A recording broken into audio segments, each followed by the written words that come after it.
राजा विक्रमादित्य फिर से श्मशान घाट पहुंचे, बेताल को कंधे पर रखा और चल पड़े।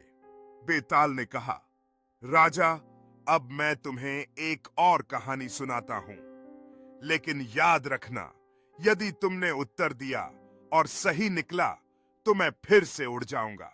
राजा विक्रम ने बेताल की बातों को सुनते हुए ध्यान लगाया और कहा, मैं तैयार हूं, मेरी बुद्धि और साहस का परीक्षण करो। बेताल ने कहा, एक बार एक राज्य था जहां एक अनोखी परीक्षा ली जा रही थी और केवल एक बुद्धिमान राजा ही उसे पास कर सकता था। राज्य के लोग उस परीक्षा की चर्चा कर रहे थे जिसमें राजा को एक कठिन प्रश्न का उत्तर देना था। संत ने पूछा, राजा बताओ, सबसे बड़ा धन क्या है जो किसी को भी मिल सकता है? राजा विक्रमादित्य ने कुछ क्षण सोचकर कहा, सबसे बड़ा धन ज्ञान है जो जीवन में सभी कठिनाइयों को दूर कर सकता है। कहानी का प्रारंभ मालवा राज्य में उज्जैनी नामक नगर था, जहां धर्मपाल नाम का एक राजा शासन करता था। वह बहुत न्यायप्रिय और सत्यवादी था। उसके दरबार में अनेक बुद्धिमान मंत्री थे, लेकिन सबसे प्रसिद्ध था रत्नसेन, जो राजा का सबसे प्रिय मंत्री था। राजा धर्मपाल के न्यायप्रिय शासन के कारण उज्जैनी में शांति और समृद्धि का साम्राज्य था।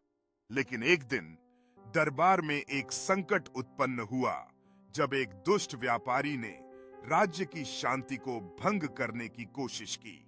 व्यापारी ने झूठे आरोपों के साथ आम लोगों को भ्रमित कर दिया, जिसके कारण राजा धर्मपाल को एक महत्वपूर्ण निर्णय लेना पड़ा। रत्नसेन ने राजा को सलाह दी कि उन्हें इस दुष्ट व्यापारी का सामना करना चाहिए और राज्य की रक्षा के लिए एक योजना बनानी चाहिए। राजा धर्मपाल ने अपने मंत्री रत्नसेन से कहा, मैं अपने राज्य के सबसे योग्य और बुद्धिमान व्यक्ति को अपना महामंत्री बनाना चाहता हूं, लेकिन मैं यह निर्णय कैसे लूं? रत्नसेन ने उत्तर दिया, महाराज, इसके लिए एक परीक्षा लेनी होगी जिससे सबसे योग्य व्यक्ति का चुनाव किया जा सके। राजा धर्मपाल ने घोषणा की कि वह एक परीक्षा का आयोजन करेंगे जिसमें सभी योग्य व्यक्तियों को भाग लेने का अवसर मिलेगा। सभा में सभी लोग उत्सुकता से इस परीक्षा के बारे में सुनने के लिए तत्पर थे। राजा की घोषणा के बाद विभिन्न पृष्ठभूमियों से आए उम्मीदवार एक लाइन में खड़े थे।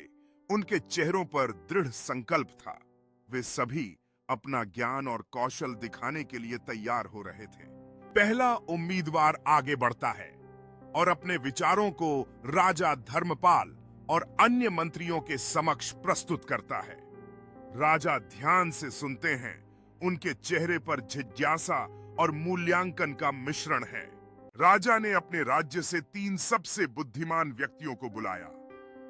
अर्जुन दत्त, जो राज्य का सबसे बड़ा न्यायविद था, व्यासमित्र, जो ज्योतिष में निपुण था और भविष्य देख सकता था, माधवसेन, जो राजनीति और युद्ध नीति का महान ज्ञानी था।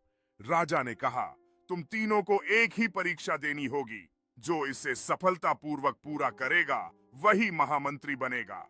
तीनों व्यक्तियों ने एक दूसरे को देख के निश्चय किया कि वे इस परीक्षा में हर संभव प्रयास करेंगे। राजा ने उन्हें चुनौती दी और कहा कि यह परीक्षा उनकी बुद्धिमत्ता, निर्णय क्षमता और नेतृत्व कौशल की होगी।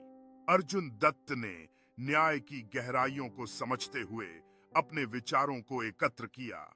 व्यासमित्र ने रात में तारे देखकर भविष्य का संकेत खोजा, यह सोचते हुए कि क्या ये सुरक्षा या खतरे का संकेत है। राजा ने तीनों को एक-एक मिट्टी का घड़ा दिया और कहा, इन घड़ों को जल से भरकर मेरे पास लाओ, लेकिन यह घड़े छलनी की तरह हैं जिनमें पानी टिकेगा नहीं। यदि तुम पानी से इन्हें भर सके तो तुम विजयी माने जाओगे। तीनों उम्मीदवार अपने अपने तरीके से प्रयास करने लगे।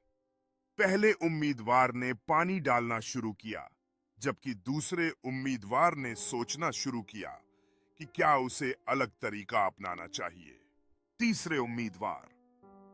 एक छोटी लड़की ने एक धारा की ओर दौड़ना शुरू किया। उसके चेहरे पर उत्साह और संकल्प साफ नजर आ रहा था। पहले उम्मीदवार की निराशा बढ़ने लगी जब उसका पानी गिरने लगा। छोटी लड़की ने धारा में अपने घड़े को डुबोकर उसे भरना शुरू कर दिया। उसके चेहरे पर मुस्कान थी। बड़ी महिला ने अपनी आधी भरी हुई घड़े की ओर देखा, सोचते हुए कि कैसे वह अपनी जीत सुनिश्चित कर सकती है।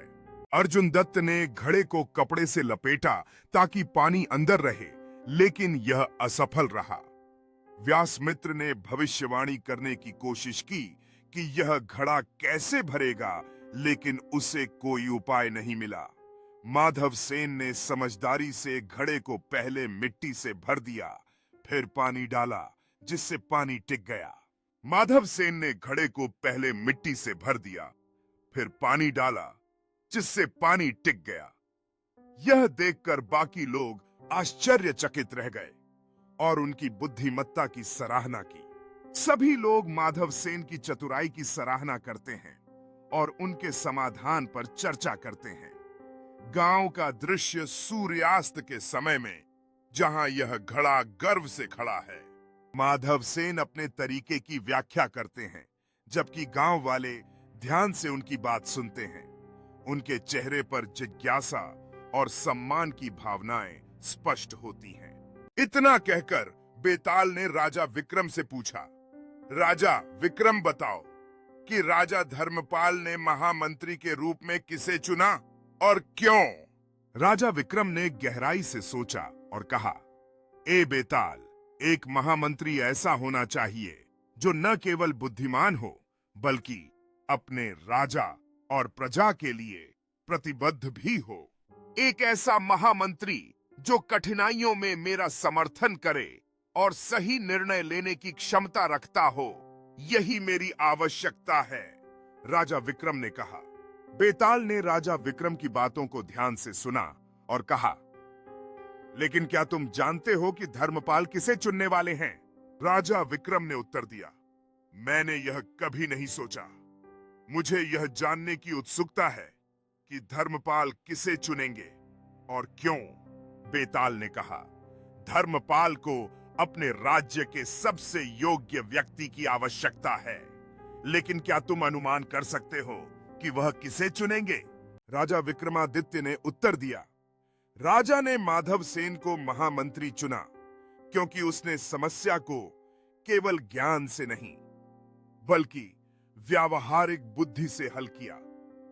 एक सच्चा मंत्री वह होता है जो कठिन परिस्थितियों में भी समाधान ढूंढ सके। अर्जुन दत्त और माधव सेन ने राजा के सामने आत्मविश्वास से अपनी योजना प्रस्तुत की, जिससे अन्य मंत्रियों में जिज्ञासा और आश्चर्य की भावना उत्पन्न हुई। यह क्षण उनके लिए निर्णायक था, जो अर्जुन दत्त और व्यासमित्र की अविश्वास भरी प्रतिक्रियाओं के साथ कूटनीतिक बुद्धि का परिचय देता है। राजा विक्रमादित्य ने सहमति में सिर हिलाते हुए अपनी मुस्कान बिखेरी, जबकि दरबार में उत्सुकता की लहर दौड़ गई। मंत्रियों के बीच चर्चा तेज हो गई, जिसमें माधव सेन के सुझाव के प्रति मिश्रित तनाव और उत्तेजना का अनुभव हुआ।